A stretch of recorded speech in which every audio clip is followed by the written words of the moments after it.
Assalamualaikum warahmatullahi wabarakatuh. Nama saya Muhammad Amir Farhan bin Muhammad Isa 2020282472. Hari ini saya akan berkongsi tentang peranan fatwa. Institusi fatwa klasik adalah serupa dengan undang-undang Rom dan di dalam undang-undang Yahudi. Fatwa telah memainkan tiga peranan penting dalam sistem perundangan klasik. Yang pertama, mengurus maklumat tentang Islam dengan memberikan nasihat undang-undang kepada penduduk serta kaunseling dalam hal-hal ritual dan etika. Yang kedua, menasihati mahkamah undang-undang mengenai perkara yang lebih halus dalam undang-undang Islam sebagai jawapan kepada pertanyaan daripada hakim. Yang ketiga, menghuraikan undang-undang yang substantif, terutama walaupun dalam genre kesusasteraan, undang-undang yang dibangunkan oleh ahli perundangan yang mengumpul fatwa daripada mufti yang termuka dan mengintegrasikan dalam satu buku.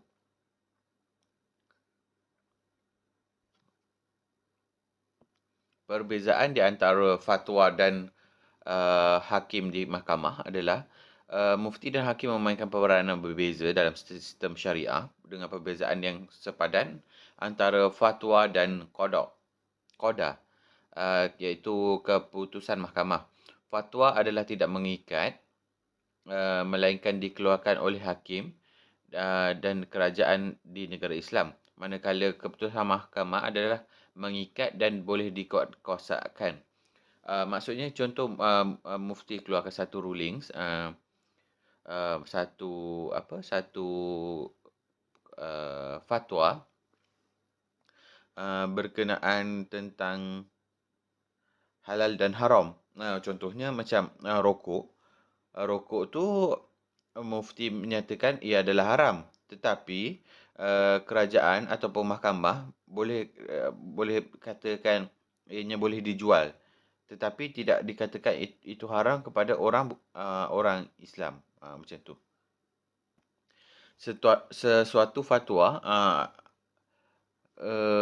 boleh berurusan dengan ritual, iaitu dengan adat ataupun agama, etika, doktrin dan kadang-kadang juga isu falsafah.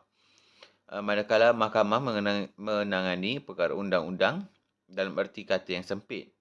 Kuasa penghakiman mahkamah hanya terpakai kepada kes mahkamah tertentu, manakala fatwa terpakai kepada semua kes yang sesuai dengan premis pertanyaan. Fatwa dibuat berdasarkan maklumat yang diberikan oleh dalam permintaan, manakala hakim secara aktif menyiasat fakta kes. Fatwa ni dia lebih menyeluruh berbanding hakim. Mufti ni dia punya skop kerja lebih menyeluruh daripada hakim, kerana mufti ni perlu cari maklumat daripada pelbagai sumber. Tidak seperti hakim, dia kena menilai untuk menyiasat fakta kes tersebut. Fatwa oleh fuqaha terkemuka dikumpulkan dalam satu buku, manakala keputusan mahkamah direkodkan dalam daftar mahkamah dan tidak disebarkan. Contohnya, fatwa oleh mufti wilayah, bukan mufti wilayah, mufti Selangor yang terdahulu menyatakan rokok itu adalah haram dan ia perlu disebarkan. Tidak seperti keputusan mahkamah. Contohnya keputusan mahkamah cerai si fulan dan si fulanah. Yang keputusan itu tidak disebarkan. Berbanding dengan fatwa yang dibuat oleh mufti, ianya perlu disebarkan. Pada zaman-zaman dahulu, walaupun kebanyakan fatwa disampaikan kepada individu atau hakim, beberapa fatwa bersifat umum atau politik memainkan peranan dalam legitimasi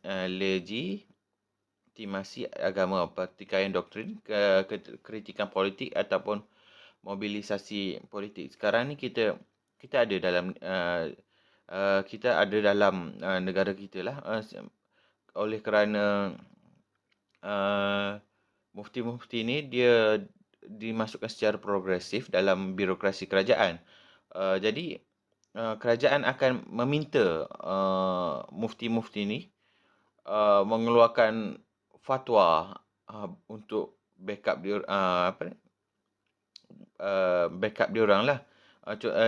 Ini telah berlaku pada zaman Sultan Uthmaniyah, kerap meminta fatwa daripada mufti, termasuk fatwa membenarkan jihad menentang Mamluk Mesir dan Safavid Iran. Fatwa oleh Ketua Mufti Uthmaniyah juga telah diminta oleh pemerintah memberikan legitimasi agama kepada amalan sosial dan ekonomi baru seperti undang-undang kewangan dan keseksaan yang diglobal di luar syariah. Percetakan buku agama dan vaksinasi. Diorang, kita dah nampak dah. Pada zaman tu, diorang dah meminta pandangan daripada mufti. Okey, pada masa lain, mufti ini boleh bergerak bebas seperti di Sultan di Maghribi dan Empayar Uthmaniyah telah disingkirkan daripada tahta akibat fatwa yang dikeluarkan oleh ahli perundangan yang berpengaruh. Ini contoh telah berlaku daripada Sultan Murad kelima atas kegilaan baginda dan dia telah dibuang ketika itu. Fatwa awam juga boleh digunakan mempertikaikan perkara-perkara doktrin. Di dalam beberapa kes menyatakan kumpulan individu tertentu yang mengaku beragama Islam akan diketepikan oleh masyarakat Islam. Iaitu satu amalan yang pada zaman dululah diorang buat. Pada zaman sekarang pun ada, tapi dia tak adalah teruk sangat. Yang dikenali sebagai takfir, kafir mengkafir tu. Dalam kedua-dua bidang politik, keilmuan kontroversi doktrin dan dinominasi atau pusat pengajian yang berbeza disertai dengan fatwa pertarungan. Diorang ni bergaduh ketika mengeluarkan fatwa. Sekarang pun ada. Mufti juga bertindak menangkis pengaruh hakim dan petugas sekula. Peranan mufti ketika itu amat bagus. Mereka bertindak untuk menangkis pengaruh hakim dan petugas yang sekular. Maksudnya sekular ni yang membezakan agama dan politik. Walhal pada zaman Rasulullah dulu, politik dan agama itu adalah seiring. Tanpa Islam, politik boleh tersesat. Macam tu.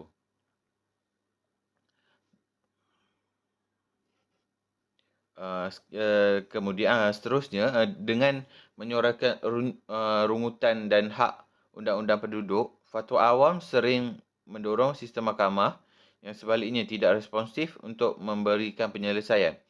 Seperti zaman sekarang lah, kalau kita nampak mahkamah ni macam tak buat kerja, di mana sebaliknya tidak responsif untuk memberikan penyelesaian.